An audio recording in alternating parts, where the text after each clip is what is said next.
Po faktorët që çojnë në osteoporozë, cilat janë? Osteoporoza është një sëmundje metabolike dhe është një sëmundje e cila lidhet drejt për së drejti me depozitimin e kalciumit në qelizat kockore.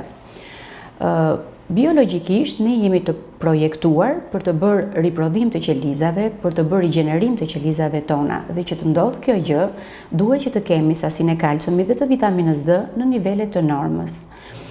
Osteoporoza është një sëmundje e cila prek më shumë femrat, ka një raport 1 në 3 femra preket nga osteoporoza dhe 1 në 5 meshkuj preket nga osteoporoza.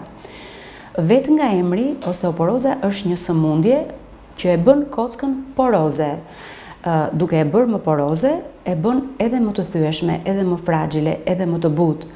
Dhe themi që është një sëmundje metabolike, pasi kjo sëmundje shkaktohet në ato momente kur elementet e organizmit tonë, të cilët janë përgjithsisht strukturat hormonale tonat, elementet hormonale që ne prodhojnë, janë në disbalancë me krijimin e masës kockore.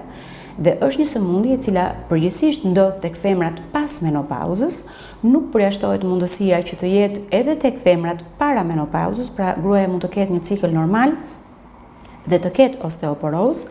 Shkaktohet tek persona të cilët kanë një numër të madh lindjesh, një numër të madh abortesh, mbajnë dieta të pabalancuara, vuajnë nga sëmundje të cilat lidhen me traktin tretës, ku përthithja e kalciumit është e varfër, ose tek pacientët të cilët kanë sëmundje renale dhe nuk arrin të mbajnë kalciumin në sasi të duhur në organizëm.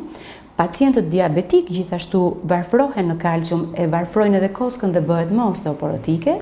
Pacientët të cilët për një kohë të gjatë marrin kortizonik ose trajtohen me kimioterapi.